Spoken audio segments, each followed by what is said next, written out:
di akademisi juga, dosen UMI juga, dan masuk kategori sang maestro juga Pak Haji Medan Komedi yang kasih terus buat dia. Yang saya banggakan dengan sangat bangga sekali orang tua kita sekaligus mentor para kepala desa yang insya Allah akan mampu membawa mindset berubah dengan para kepala desa khususnya di wilayah kita di Kabupaten Tangerang umumnya nasional. Bapak Haji Sultan terus buat beliau. Dan yang saya banggakan ini bagi saya Indah Prayogo yang tadi sudah memberikan materi yang tentunya kita bersama materi dan sekarang sedang menjalankan S2-nya ya. S2-nya dan mudah-mudahan karena semangat dan bikinnya bikin semangat walaupun nggak punya uang tapi ingin menyelesaikan studinya. Jadi akhirnya mudah-mudahan bentar lagi selesai S2-nya dan mau lanjut langsung ke S3-nya. Tapi saya larang untuk S4-nya karena nanti takutnya jadi S-mambo. Dan para tokoh tentunya di sini ada Pak Yore, Haji Moderator. Ya, sahabat saya nih Pak Yore Satu. Beberapa tahun yang silam kita pernah berkomunikasi, bersua, kemudian berinteraksi, tentunya bisnis. Bapak Haji Jamal dan yang spesial buat Alhamdulillah dan Alhamdulillah. Saya tidak akan memberikan materi karena wawasan kebangsaan bukan hanya untuk diskusi tapi untuk belajar. Suatu hari saya kedatangan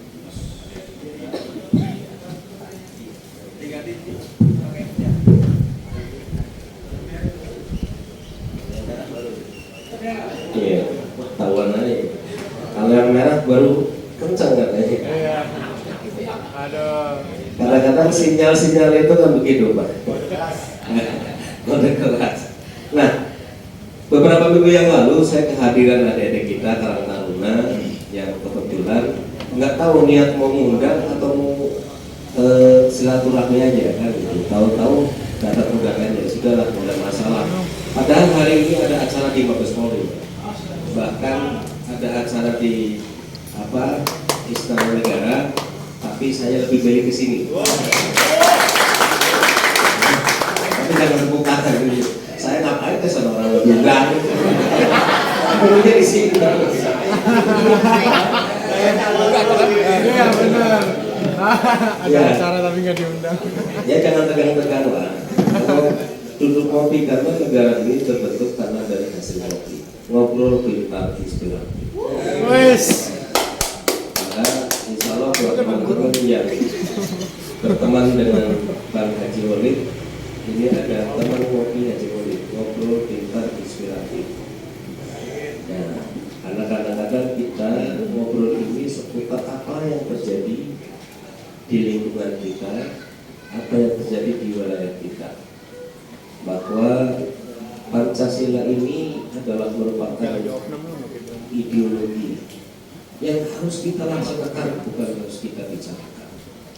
Karena saya pastikan bahwa ketika orang sudah menjalankan Pancasila, maka disitulah insya Allah ini dia akan dari sila pertama dia lakukan sila ketuhanan. Maka siapapun orang ketika sudah tertanam nilai jiwa ketuhanan, saya tidak melihat agama di sini, baiknya muslim non muslim Kristiani, Kristiani, Hindu, Buddha, kalau sudah tertanam nilai ketuhanan, maka di sini saya yakin akan masuk kepada nilai yang kedua adalah nilai kemanusiaan yang adil. Loh kenapa? Karena di dalam nilai ketuhanan itu, di dalam nilai kepercayaan terhadap Tuhan, itu sudah diajarkan agar tidak melakukan sesuatu yang bertentangan dengan kemanusiaan. Loh kok bisa begitu? Yuk kita tengok. Dalam ajaran Kristiani tidak boleh lagi bicara fitnah, apalagi di ajaran agama Islam. Bukan hanya itu, tidak boleh melakukan kata-kata kotor. Kenapa? Nah di sini, termasuk hari ini pun dalam proses banyak pileg, pilkada, ini kan sudah mulai situasi memanas. Kalau kita sudah berpegang teguh pada ideologi bangsa Pancasila, apalagi menjalankan secara penuh terkait dengan sila yang pertama ketuhanan yang Maha Esa, maka saya yakin dia akan melaksanakan kepada sila yang kedua, kemanusiaan yang adil dan beradab. Loh, kenapa bisa? Karena di pandangan kita, kemanusiaan yang adil dan beradab ini hanya sebatas secara fisik. Kalau kita mukul orang, kita menyiksa orang, itu hanya fisik. Oh, tidak berbudi kemanusiaan. Tapi ingat, hari ini kita dipertontonkan, apalagi menjelang kampanye seperti ini. Orang kelompok satu menjelekkan kelompok lain, apalagi sudah berani pasang di medsos bahwa si A adalah seorang bajingan, ini adalah A. Nah ini, padahal ini tidak berberi kemanusiaan secara lisan, bahwa secara verbal ini akan mempengaruhi. Mungkin kita, ini adik-adik taruna, kadang-kadang kita ini seolah-olah dianggap sesuatu yang biasa. Kenapa? Membuli. Kalau di ini apa namanya, merundung. Suatu saat anak saya pulang dari sekolah, dia nangis. Kenapa nangis? Saya dikatain kodok. Oh kodok, waktu namanya Jokowi dikatain kodok. Nah, anak kecil itu memang ketika orang mendengarkan kemudian melihat, ini akan dimasukkan ke dalam hati. Atau mungkin suatu saat Haji Mehmet adalah seorang pengamat politik. Ketika dia melontarkan kata-kata yang menyinggung perasaan, kadang-kadang ini terbaca. Begitu terbaca, maka direkam dalam pemikiran bahwa Haji Mehmet telah menyakiti perasaan orang. Kemudian masuk ke dalam hati maka tadi itu. Maka kemanusiaan yang adil dan beradab ini adalah secara utuh, bukan hanya secara fisik, tapi secara lisan pemikiran. Ini juga tadi yang kita lihat pengamat, namanya Mas Rocky Gerung. Dia begitu lantang menyampaikan, pintar, oke. Tapi pertanyaan yang kedua adalah apakah sudah dia menjalankan kemanusiaan yang adil dan beradab? Kadang-kadang kan seperti itu, kita nggak sadar bahwa kelompok-kelompok yang sudah melakukan perkataan, membuli, mencaci maki dengan bahasa ini lebih. Kalau fisik terlukai masih ada dokter yang bisa. Tapi kalau hati sudah terlukai, mohon maaf, ini kadang-kadang yang menjadi persoalan. Nah, apalagi dengan zaman sekarang, perpaduan antara teknologi. Kemarin waktu COVID kita dihadapkan, sudah pas 2019 kita dihadapkan dengan hampirnya perpecahan. Kenapa? Bukan tidak ada wawasan kebangsaan atau ideologi, ada, karena tidak mau menjalankan ideologi bangsa itu. Nah buktinya bahwa ketika kita menganut ajaran agama, silakan agama apa saja silakan, tapi kenapa masih ada orang membuli antara agama satu dengan agama yang lain? Masih mempersoalkan juga ketika terkait dengan ideologi, sehingga hampir nyaris menuju 2019 ini terjadi perpecahan antar anak bangsa. Kenapa? Karena sedikit nggak cocok langsung di-share di medsos. Kelompok ini nggak cocok, langsung di sini ngomong saling bully yang akhirnya jadi. Kenapa? Karena tidak menjalankan ideologi bangsa, tidak melaksanakan Pancasila. Tahu Pancasila, tahu apal. Bahkan tadi nih, saya yakin baca buku dulu, belajar dulu 1 minggu sebelum aku diulang sama Karang Taruna wawasan kebangsaan. Tapi saya lebih melengkap bagaimana kita bisa menjalankan apa yang sudah diharapkan oleh bangsa terkait dengan tadi bahwa kita bangsa Indonesia yang berdiri dari berbagai macam suku, agama, ras. Maka Insinyur Soekarno pada saat itu tergantikan atau masuk ke dalam badan panitia kemenangan Republik Indonesia. Jadi haruskan untuk punya dasar, punya ideologi berselisih paham dengan sila yang pertama. Kenapa? Karena tadi. Nah makanya di sini kehadiran para alim ulama, tokoh agama, pemuka agama yang menghadirkan nilai kebersamaan, yang menghadirkan nilai perbedaan, yang menghadirkan nilai-nilai tadi, tapi tidak ada perpecahan. Tapi kenapa hari ini sama-sama sama warna bahkan rela menjelekkan, satu warna bahkan rela membuli, satu daerah bahkan rela. Kenapa? Ini karena tadi kita baru bicara. Jangan dulu bicara wawasan kebangsaan kalau kita belum bisa melaksanakan. Kenapa? Satu contoh, kita di lingkungan keluarga kita, anak kita kadang-kadang ketika kita memaksakan namanya matchmaking. Insinyur Soekarno itu juga ada istilah matchmaking. Apa itu matchmaking? Memaksakan suatu keadaan ketika orang harus tunduk takut terhadap negara, tunduk taat dan takut terhadap negara, itu namanya matchmaking. Nah kalau itu sudah keadaan darurat ketika Papua kemarin ataupun Aceh merdeka, apalagi ya, nah ini kan memaksakan mereka, ayo jangan sampai kita lepas ketika mereka harus kita paksakan ikut dan tunduk, itu namanya matchmaking. Maka di sini ada aturan bagaimana kaitan dengan, karena sudah kesepakatan bahwa ideologi kita adalah Pancasila. Siapa sekali-kali yang berani untuk mengkoyak ideologi Pancasila, maka berhadapan dengan negara. Nah kalau sudah berhadapan negara tadi, nah sekarang persoalannya adalah bagaimana wawasan kebangsaan itu bisa kita laksanakan. Nah makanya dalam Islam pun sama, barang siapa yang beriman, maka ketika sudah bicara beriman, banyak orang beriman percaya ada Tuhan. Tapi ketika dihadapkan dengan persoalan dia keluar dari keimanan, maka dia itu mentasdiku. Siapa yang mentasdikan keimanannya, maka saya termasuk ideologi tasdikan tadi. Nah ketika sudah mentasdikan ideologi Pancasila berarti, maka saya yakin akan terancam dengan akal, dengan perbuatan kita, dengan tetangga kita baik, dengan tetangga kita tidak pernah berselisih.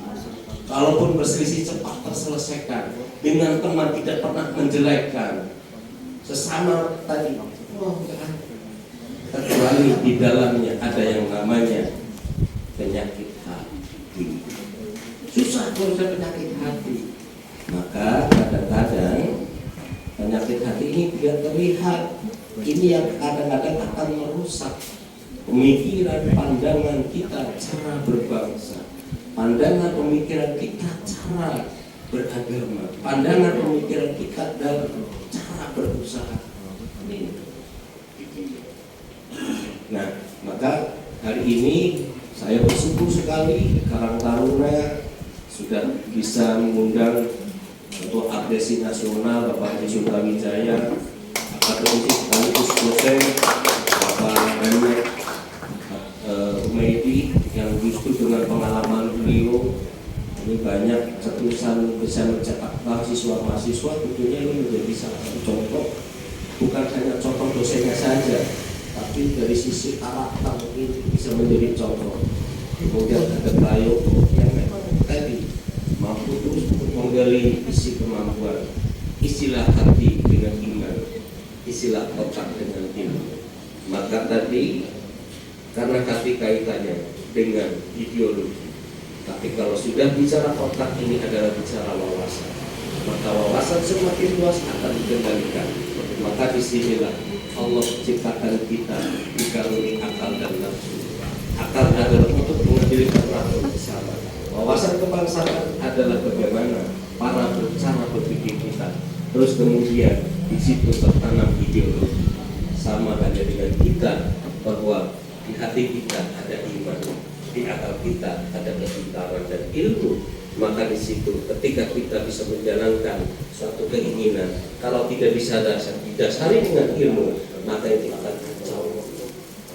Nah, makanya di sini mari saya mengajak, jangan hanya sebatas kita menjalankan acara seremoni berdiskusi, tapi tanamkan tadi. Karena kalau saya tarik mantastiku tadi, barang siapa yang beriman kemudian bertasbihkan keimanan, maka Allah jamin kepada dengan dunia dan akhirat. Nah, barang siapa kan kita suka begitu, percaya Allah Maha Kaya.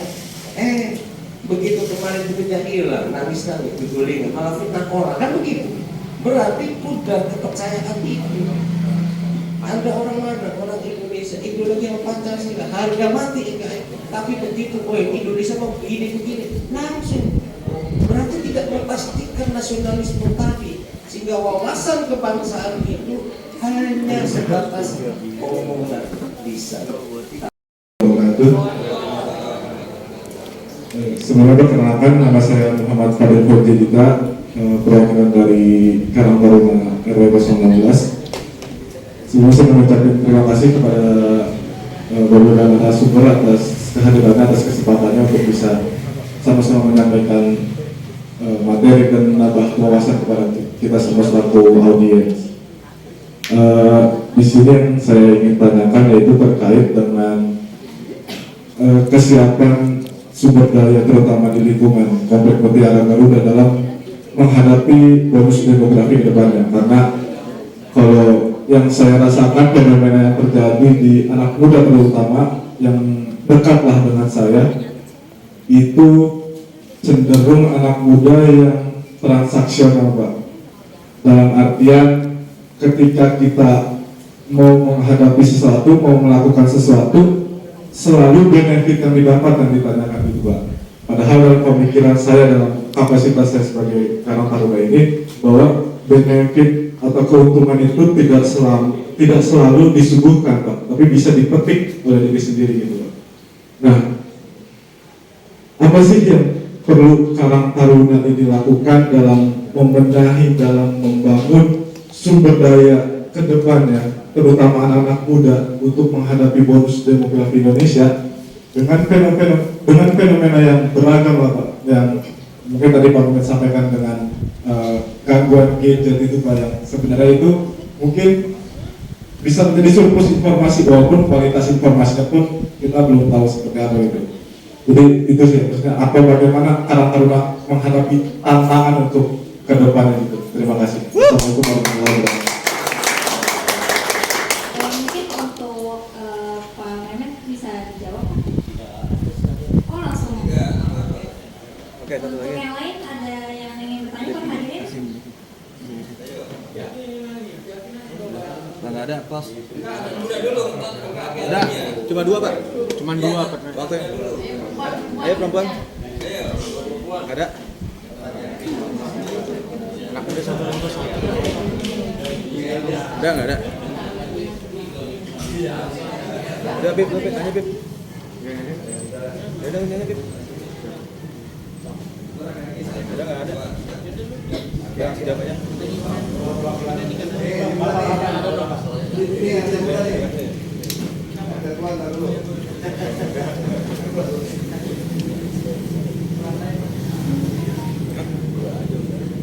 Assalamualaikum warahmatullahi wabarakatuh.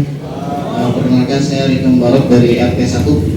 Jadi tadi saya tertarik dengan salah satu pemaparan dari Mas Prayogo mengenai dekadensi moral nasionalisme di kalangan anak muda.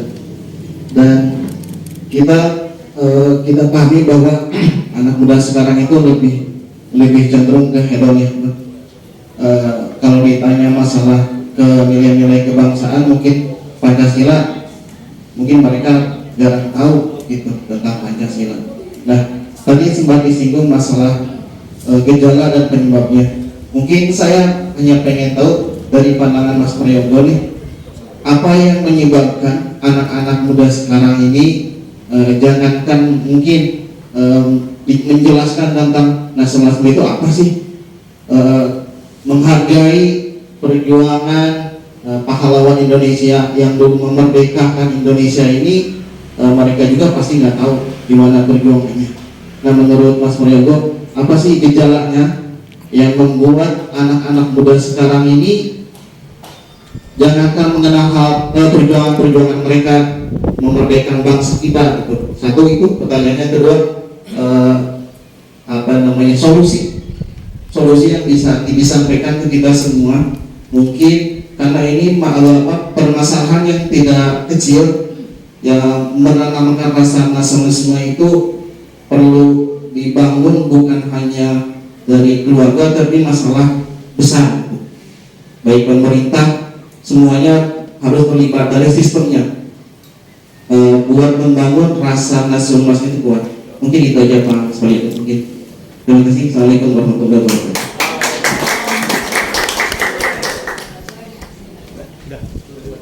Oke, dengan itu sisi tanya jawabnya memang sampai ke 2 pertanyaan ya.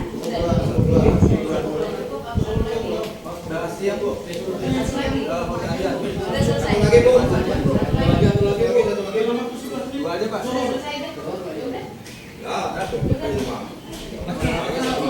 Pertanyaan pertama tadi ditujukan kepada Pak Mehmet dan Pak Haji Walid. Untuk pertanyaannya, bagaimana cara mengatasi sifat anak muda yang apa-apa tuh pengennya benefitnya kuat gitu. Sementara menurut saudara Fadil tadi, benefit itu bisa diciptakan. Untuk jawabannya saya persilakan Pak Mehmet dan Pak Haji Walid. Baik, terima kasih ya. Memang gini ya, tadi siapa yang ngomong? Adil ya. Jadi bonus demografi ini berkah ya buat Indonesia, sangat luar biasa loh.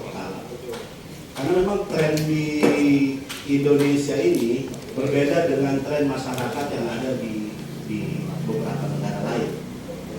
Saya coba bayangkan begini ya, sekarang ini Jepang aja, kemudian beberapa negara-negara yang di Eropa dan lain sebagainya ini sekarang lagi kekurangan penduduk malah. Jepang terutama. Jepang ini rupanya kemarin yang daftar SMP-nya sedikit. Jadi mungkin karena itu tadi.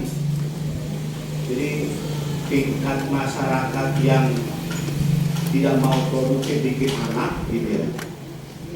Alhasil rupanya penduduknya berkurang. Makanya di Jepang itu ada kebijakan orang mau bikin anak dibiayain. Kalau di Indonesia beda lagi ya. Di Indonesia masa puasa bebas lah mau anak. 4, 5, ada yang 8, ada yang 10 bebas. Akan tetapi nilai ini yang menjadi berkat buat Indonesia. Maksudnya kenapa saya bilang berkat Indonesia? Karena rupanya bonus demografi ini akan menguatkan satu nilai-nilai yang menyadarkan akan nilai-nilai nasionalisme dan kebangsaan kita. Kenapa saya bilang begitu? Karena dari sinilah perwujudan semangat yang ada di dalam konteks bonus demografi ini bisa memperluas hubungan masyarakat dengan masyarakat lainnya, menguatkan komitmen antara masyarakat satu dengan masyarakat lainnya. Walaupun tadi kata Pak Adil bilang bahwa masyarakat terutama masyarakat yang Gen Z ini masyarakat yang kecenderungannya memang transaksional. Katanya begitu dia ya, transaksional. Di dalam teori itu begini sebenarnya, anak muda sekarang nih pilihannya cuma 2, ada transaksional, ada exchange. Nah cuma memang yang terjadi lebih banyak transaksionalnya ketimbang pertukarannya Pak.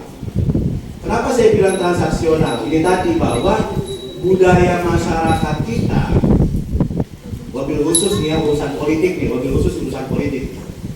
Wabil khusus urusan politik, ada yang ujung-ujungnya yang transaksional. Jarang sekali yang mereka berorientasi pada exchange, pada pertukaran. Contoh, istilah transaksional tuh, kalau bahasa Bang Prayogo tuh ada NPWP gitu ya Pak ya.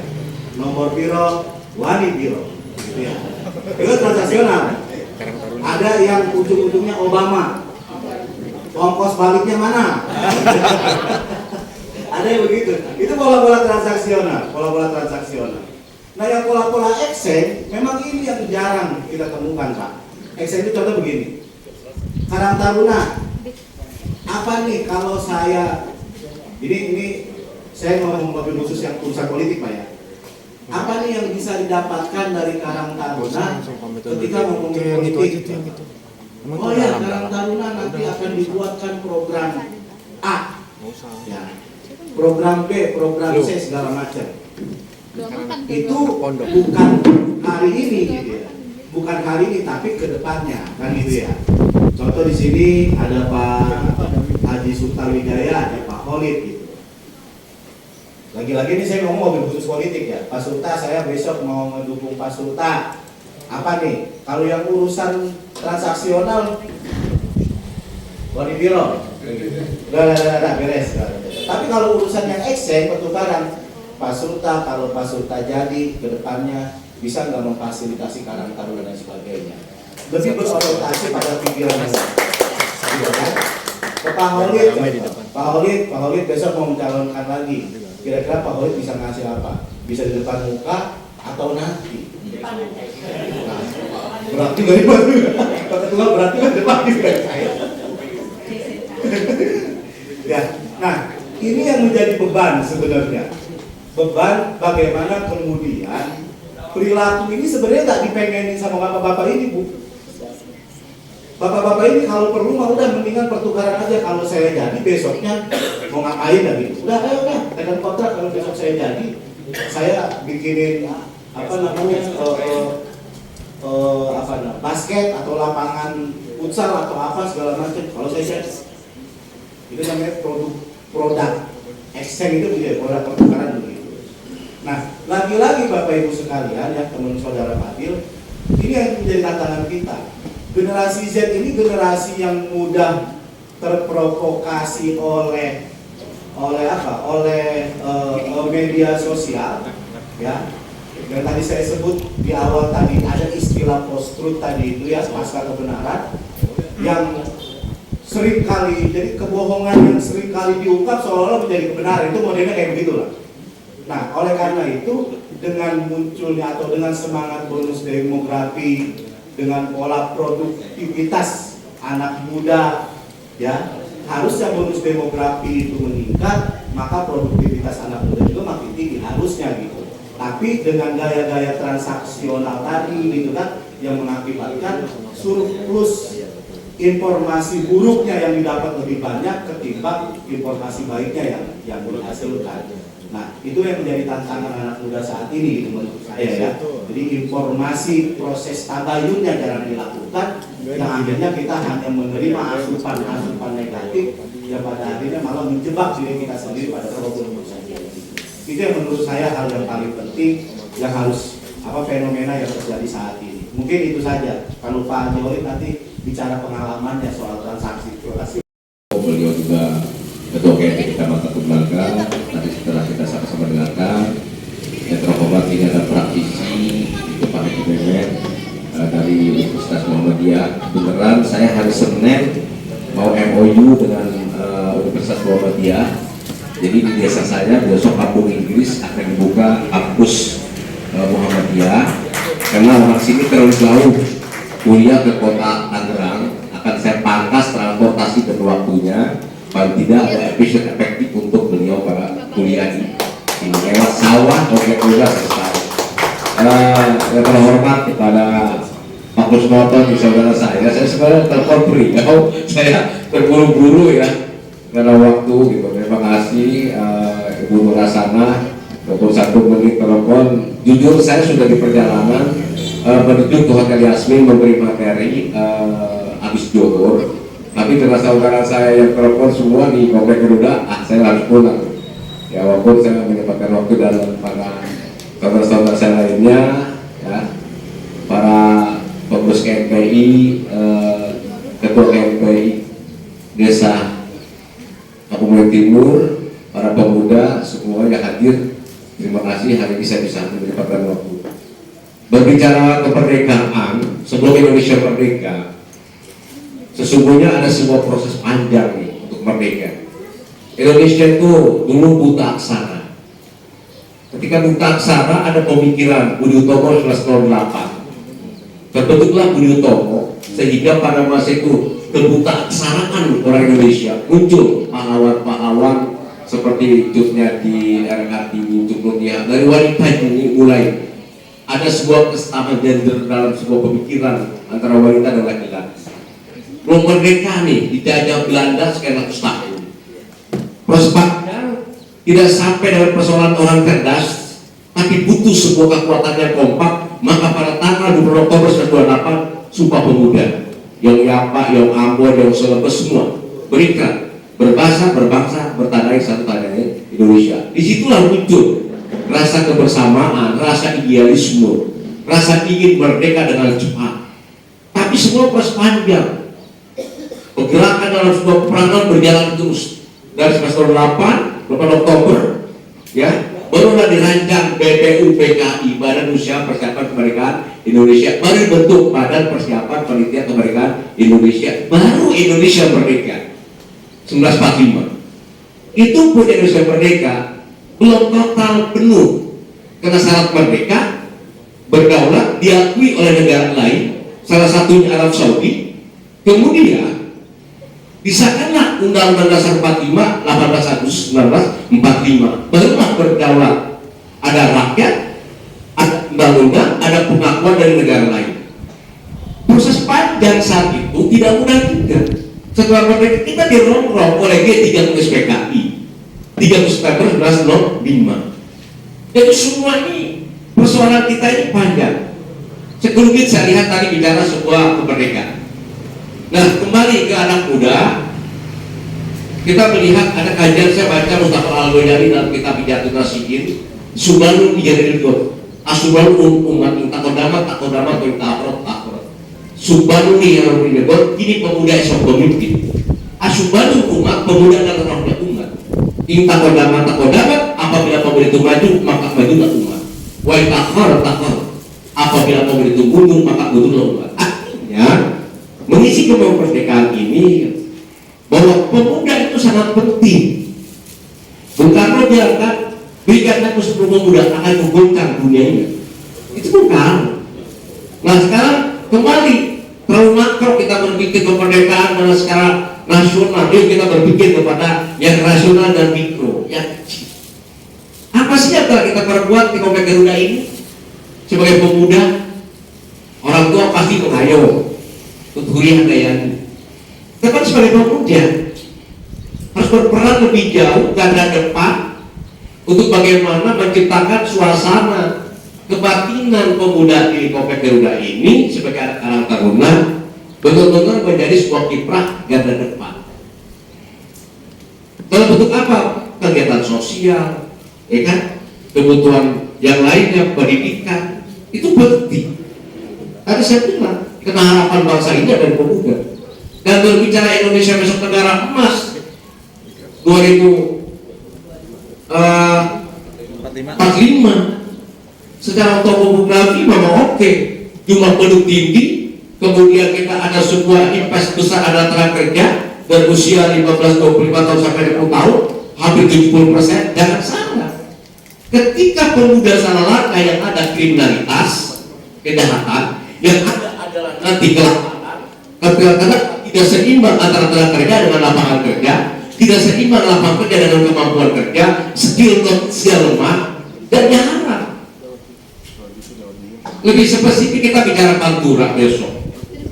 Saya digadang-gadang suruh calon RI.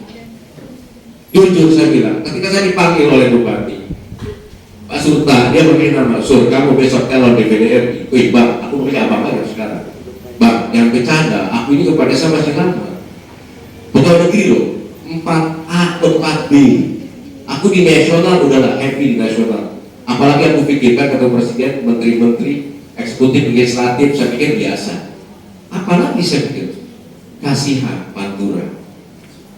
Ke depan ini Pantura butuh pemekaran dan butuh orang yang ngerti dengan persoalan itu ke pusat. Kamulah yang saya lihat satu-satunya untuk bisa membawa ini ke pusat. Kita bicara Bakor, dari dulu Bakor dari zaman Haji Mulyadi dibentuk Bakor, Badan Koordinasi Keterbukaan, dibentuk lagi sama Pak Haris Mansur, sampai ke Deden Sukron, sampai lagi ke adik kita sekarang siapa? Disebut Gandhi. Tapi siapa yang mendaftarkan ke pusat? Karena itu domainnya ya DPD RI. Oke bang, kalau lihat hanya besar, ya saudara ini di bawah nasib aku tinggalkan pegawai negeri, aku tinggalkan kepala desanya demi hajat besar Pantura. Saya bilang, nggak apa-apa. Kalau begitu diharapkan. Tapi saya bilang jangan sekarang dulu. Kalau dimekarkan, ini akan timpang. Kenapa? Secara ekonomi, income per kapita nasional produk untuk Kabupaten Tangerang, untuk Pantura jauh dengan Tangerang Tengah. Jadi saya bilang pemerataan percepatan pembangunan, infrastruktur yang baik, pendidikan yang baik, kesehatan yang baik, ya. Welcome saya bilang. Mempersiapkan Tangerang Utara. Saya pernah diundang di media universitas di Sumarekon. Ada beberapa profesor saya undang, bupati hadir, pengamat nasional juga. Kalau nggak salah pada masa itu atau wilayah juga dengan saya sampaikan. Saya bukan yang nggak mau, tapi kalau sekarang saya mau. Saya bilang, karena itu adalah prosesnya cukup panjang.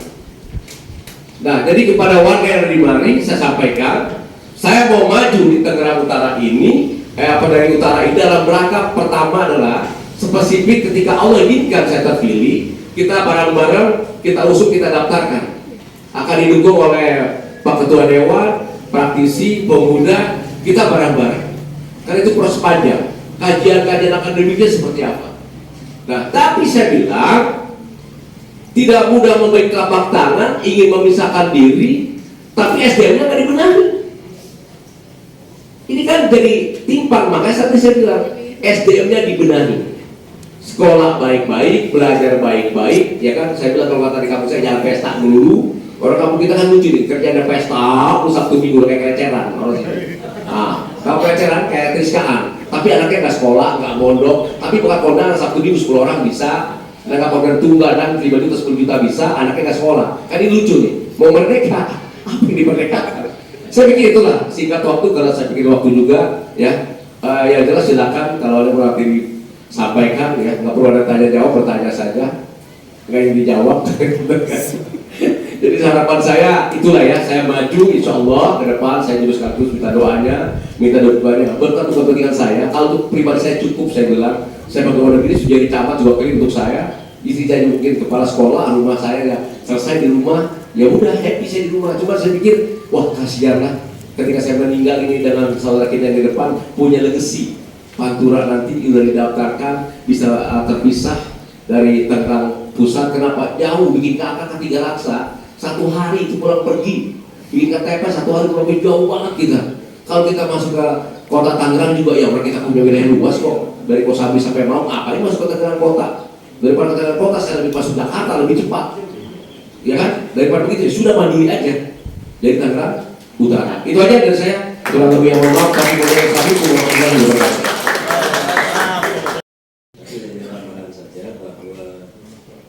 kesiapan selanjutnya karena ini adalah dimana usia tua sedikit, usia muda lebih banyak. Yang menjadi pertanyaan, kesiapan usia muda, kesiapan generasi Z ini secara mental. Kita lihat banyak terjadi atau kejadian eksekutif muda, dia cepat berhasil, dia cepat mendapatkan sesuatu, tapi dia juga cepat ngedrop karena tidak siap secara mental menghadapi. Nah makanya tetap balik lagi kepada ideologi, balik lagi kepada bagaimana kita punya kadar mentalitas dan kadar keimanan kita. Nah, kalau sudah lari ke situ tadi, karena hari ini kita berikan kesempatan kepada generasi Z untuk berhadapan dengan sesuatu, untuk melakukan sesuatu, dan untuk mengambil konsekuensi dari sesuatu yang dilakukan. Satu contoh, hari ini generasi muda dikasih kesempatan untuk melakukan atau mengadakan acara. Ada konsekuensi yang diambil. Pertama, bagaimana dia bisa menghadapi dengan orang yang mungkin keras. Bagaimana dia dihadapkan dengan persoalan finansial ketika hari ini dalam kondisi yang pas-pasan tapi acara harus berlanjut. Ini kan tadi melatih mentalitas. Bagaimana generasi muda ini, anak-anak muda ini siap dengan mental dalam kondisi apapun. Siap kaya harus siap gak punya. Siap menang harus siap kalah. Nah, ini yang disebut dengan tadi. Nah, apalagi kita lihat sekarang bagaimana anak muda, generasi muda begitu banyak kesempatan yang bisa diambil dan banyak benefit yang dapat segera diambil atau mendapatkan. Tapi ketika tidak siap mental, maka saya selalu bilang begini, suatu saat kita ini berhadapan dengan kondisi di dulu ya.